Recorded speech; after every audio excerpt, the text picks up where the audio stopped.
In 255 BC, in the western part of China, there existed a kingdom called Qin. In this kingdom lived an orphan child named Li Xin. One day, Li Xin was about to be taken to a village to be sold as a slave. However, during the journey, Li Xin was captivated by a cavalry unit led by the legendary Great Sky General. Upon arriving in a small village, Li Xin met another slave named Piao. From that moment on, Li Xin and Piao became friends.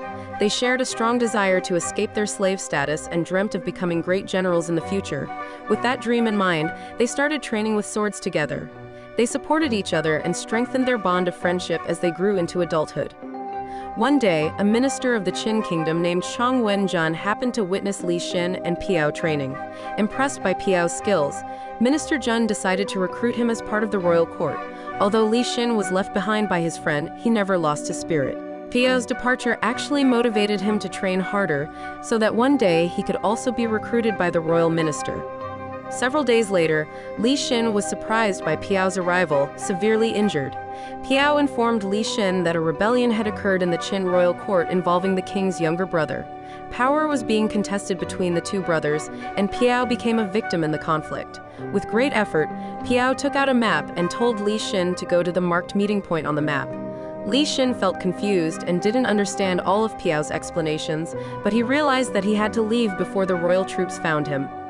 In deep sadness, Li Xin reluctantly left Piao's body behind, but with a strong determination, he promised to seek revenge against anyone responsible for the incident.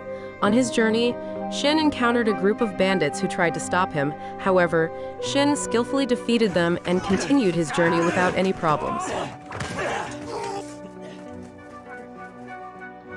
A while later, Xin arrived at the designated meeting point and found a man who looked very similar to Piao. The man was Yin Zheng, the king of the Qin Kingdom.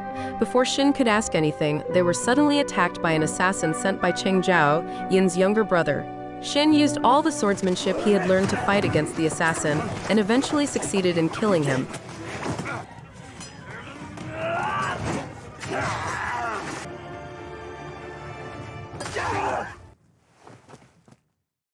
Due to the rebellion led by Cheng Zhao, King Yin was forced to flee and was separated from his troops.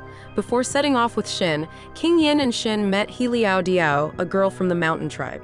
He Liao Diao offered to be their guide in exchange for a sum of money. During their journey, King Yin explained to Xin that Piao had actually been prepared from the beginning to replace him if the situation became dangerous. This was due to their striking facial resemblance. This information made Xin feel angry and disappointed with the Qin Kingdom, which seemed to sacrifice Piao's life without appreciating him.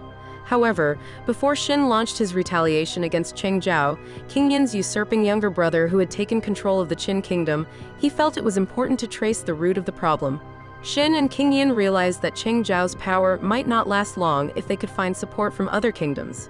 In the next scene, we see the condition in the Qin Kingdom's palace. Cheng Zhao, who had seized the throne, received news that the assassin he had previously sent had been found dead. He was disappointed to learn that King Yin was still alive and hiding out there. Furthermore, Chang Wen-jun, King Yin's trusted minister, had not been found yet. A while later, the Great Sky General, General Wangqi, appeared before Cheng Zhao. He brought the head of Chang Wen-jun and demanded a reward in the form of the territories previously held by Chang Wen-jun.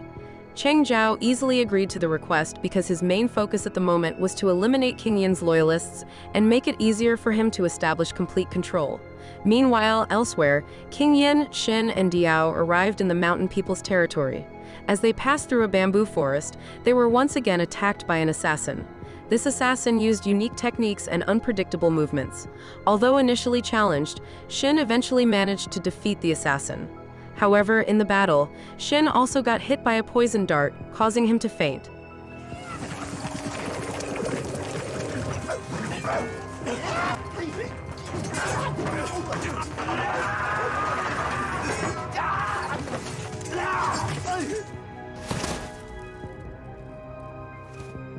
After a few days, Xin finally regained consciousness after receiving herbal treatment from Diao. At that moment, King Yin, Xin, and Diao were hiding in an old, abandoned stronghold. King Yin then told Xin that he and Cheng Zhao actually had different mothers. King Yin's mother came from a dancer and commoner background, while Cheng Zhao's mother was from nobility. This made Cheng Zhao feel that King Yin was unworthy of the throne because his status was only half noble. This ultimately sparked the rebellion and the ongoing civil war.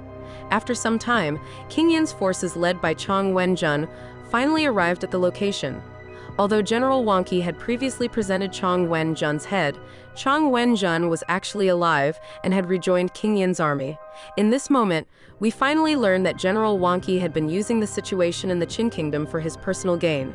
In this situation, the remaining loyal forces to King Yin are willing to escort him in their attempt to reclaim the throne that has been usurped by Cheng Zhao. Meanwhile, in the royal palace, Cheng Zhao is seen gathering 80,000 soldiers to kill King Yin and his troops, as well as to overthrow the loyal counselor Liu Bui.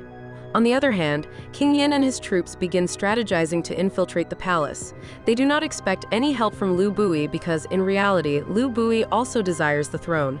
After a long discussion, they decide to seek assistance from the mountain tribe, who were once allies of the Kingdom of Qin but were betrayed centuries ago. After a long journey, King Yin and his troops arrive in the mountain tribe's territory. They are captured and brought before the tribe's leader, Yang Duanhe. Yang Duanhe orders one of her soldiers to decapitate Xin. However, Xin fights back using his sword skills. Xin tries to explain to Yang Duanhe that although the Kingdom of Qin and the mountain tribe have had conflicts in the past, they still share the same goals. If they truly want to honor the ancestors who sacrificed themselves, they should at least fulfill the goals and hopes of the ancestors. Xin's statement impresses the tribe leader. Finally, Yang Duanhe removes his mask and agrees to form an alliance with King Yin. Sometime later, King Yin and his troops successfully disguise themselves as members of the mountain tribe and finally arrive in front of the Kingdom of Qin. During the meeting, King Yang Duanhe steps forward and offers an alliance to Cheng Zhao's side to confront Liu Bui. The intriguing alliance offer makes Cheng Zhao's advisor begin considering it. Eventually, he agrees to allow only 50 people from the mountain tribe to enter the palace for further negotiations with Cheng Zhao.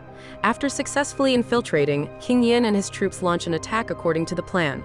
Xin and some of the troops are sent through the underground passage, while King Yin, King Yang Duanhe and their troops face Cheng Zhao's loyal forces. Underground, Xin and his troops encounter General Zuo Si and a giant creature named Lang Kai. With good cooperation, Xin and his troops managed to defeat Lang Kai and several Kingdom of Qin soldiers.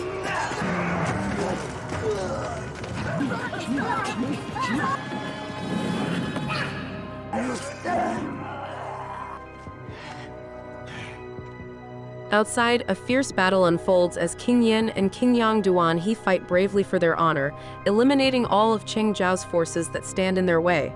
After some time, Xin and his companions finally reach inside the palace. Cheng Zhao sends General Zuo Si to confront them, and a confrontation between Zuo Si and Xin becomes inevitable. Although at the beginning of the fight, Xin is underestimated and considered unlikely to defeat a general, his memories of Piao and his belief in his dream ignite Xin's spirit. Finally, Xin manages to defeat General Zuo Si.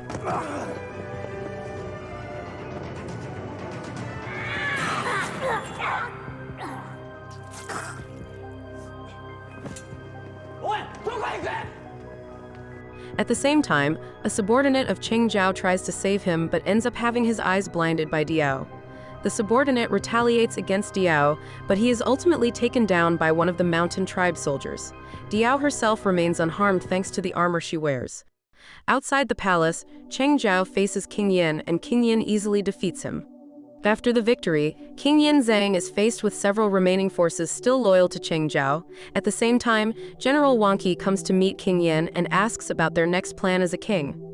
King Yin expresses his desire to become the first king to unite all of China's territories and to use his power to ensure future peace. General Wang Qi is satisfied with King Yin's answer and decides to form an alliance with King Yin Zhang. He orders the remaining forces loyal to Cheng Zhao to retreat. When those forces refuse to obey his command, General Wang Qi showcases his abilities by annihilating them all. The battle ends with the death of a general, slain by Xin. In that moment, Xin expresses his dream of becoming a great sky general in the future, just like General Wang Qi.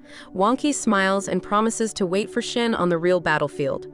With this victory, King Yin successfully regains his throne and begins to reorganize the kingdom for their next goals.